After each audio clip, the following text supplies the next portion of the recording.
안녕하세요. 화상관제는 홍익 변호사입니다. 이제 연말에 서울회생법원에서 실무준칙을 개정했습니다. 2024년 12월 24일입니다. 서울회생법원이 2024년 12월 20일 개인회생과 상속재산 파산 관련 진일보한 실무준칙 개정 소식을 전했습니다. 세 가지 정도가 되는데 그동안 제도의 실효성을 떨어뜨렸던 장애가 되었던 상황인데 서울회생법원이 먼저 나서 실무 개선에 나섰습니다. 전국적으로 이제 확대될 가능성도 있고요. 일단은 개정 내용을 보겠습니다. 첫 번째, 개인회생 변제기간 단축 기준을 확대했습니다. 기존 서울회생법원 실무준칙 424호에 따르면 개인회생 사건에서 채무자가 원금의 전부를 변제할 수 없을 때에도 65세 이상의 노인, 장애의 정도가 심한 장애인, 30세 미만의 청년, 3명 이상의 미성년 자녀를 양육하는 자, 한부모 가족의 부 또는 모, 전세 사기 피해자, 이 여섯 가지에 해당하는 경우에는 3년 미만으로 변제 기간을 단축할 수 있도록 되어 있었습니다. 뭐 2년 보통 한 2년 정도 안에 2년 정도 하죠.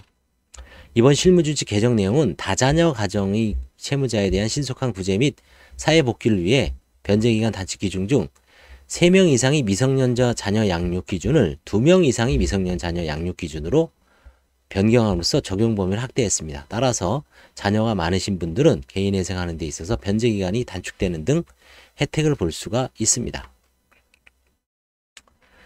그 다음에 왜냐하면 지금 2자녀 이상도 많죠. 미성년자 뭐 2자녀, 뭐 초등학교, 중학교, 만약 고등학교 2명, 아니면 뭐 유아 2명 이런 경우에도 예전에는 그 다자녀 가구가 아니었는데 일단 2명 이상이면 다자녀 가구이기 때문에 이제 혜택을 받을 수 있다는 얘기죠.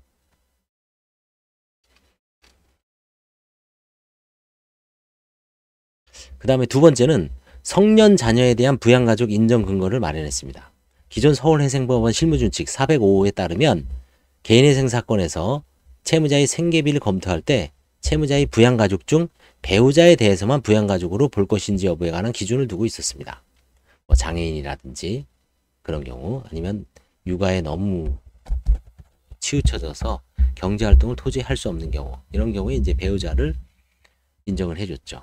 이번 실무준칙 개정 내용은 배우자뿐만 아니라 통상 우리가 자녀들이 20살, 만 19세, 성년 딱 된다 그래서 경제적으로 독립할 수 있는 건 아니죠. 우리나라 현실적 여건상 뭐 군대도 갔다 와야 되고 바로 취업을 할 수 있는 것도 아니고요.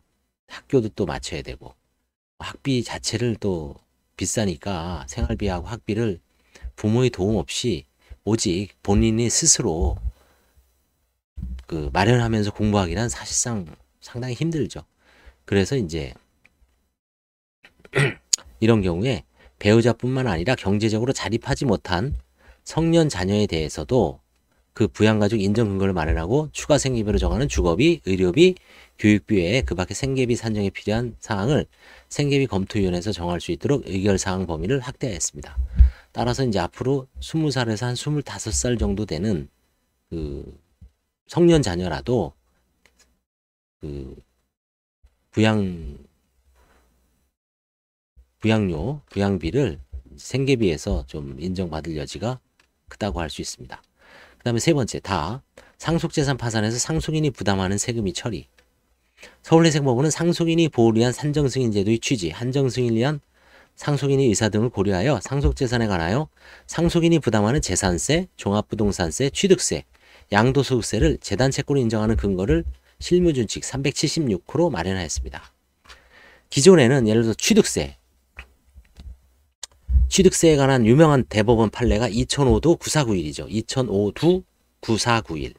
그 판례 이해할 때 그 특별 한정승인에 관한 판례지만 한정승인자가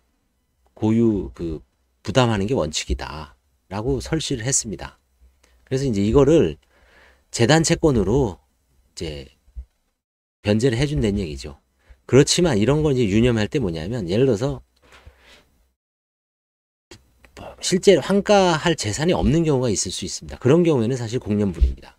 그때는 한정승인자가 부담을 해야 됩니다. 왜?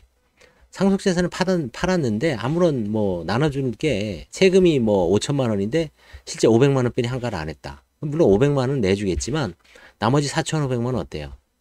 취득세는 한정수인이 여전히 부담을 해야 됩니다. 이런 건 이제 환가가 잘 돼서 여유가 있을 때 이런 세금 같은 걸 다 부담해 준다는 얘기죠. 양도소득세에 대해서도 지금 대법원 판례가 나왔죠. 파산 선고 후 임의 경매로 인해서 발생한 양도소득세는 파산 재단에 관한 소송, 파산 재단에 관한 세금으로 473조의 어떤 재단 채권에 해당한다는 대법원 판례가 2024년 6월에 수원지방법원, 수원고등법원, 대법원에 가서 심리불속행으로 확정됐습니다. 근데 그것도 사실은 상속재산 파산에 있어서 이제 인정을 해준다는 얘기죠. 종합부동산세는 예전부터 문제가 없었습니다. 이거는 이제 재산세나 종합부동산세는 일종의 이제 당해세이기 때문에 여전히 이제 확실하게 이제 여기서 이제 문제되는 게 취득세죠. 취득세, 양도소득세. 결국은 산정승인자들의 어떤 편의를 고려해서 의사를 고려해서 상속재산에서 환가재산에서 재단채권으로 내주기로 했다. 지금보다 훨씬 진일보한 내용입니다. 아무튼 이 세 가지에 대해서 개인 파산, 개인 회생에서 이제 2가지, 상속재산 파산에서 1가지, 3가지가 2024년 12월 20일부로 개정되었고, 제가 오늘 그 부산회생법원, 부산에서 상담하신 분이 있어서 부산회생법원 실무준칙을 봤더니 서울 거를 그대로 토시 하나 안 흘리고 뺏겼습니다. 번호도 똑같아요. 그렇죠? 부산회생법원 실무준칙도. 수원회생법원도 마찬가지입니다. 그래서 가장 궁금한 게 그거죠. 파산에서는 배우자 재산, 파산회생에서 배우자 재산 청산가치에 반영합니까? 맙니까? 원칙적으로 안 되죠. 유일하게 2가지. 명의신탁으로 빼돌린 거. 그 다음에 경제적 위기 상황에서 배우자에게 이제 빼돌려서 부인권 행사 대상이 되는 재산. 그죠? 명의신탁으로 이제 입증이 해야 되죠. 관제인이 아니면 회생위원이, 채권자들이. 그 2가지 경우에만 예외적으로 그 파산이든 회생이든 청산가치에 반영하고, 그 외의 경우에는 배우자 명의로 되어 있는 재산은 원칙적으로 평가를 할 수 없다. 청산가치에 반영할 수 없다. 그렇죠? 아무튼 이 2가지가 3가지가 실무준칙이 개정됐기 때문에 잘 알아두시면 도움이 될 겁니다. 감사합니다.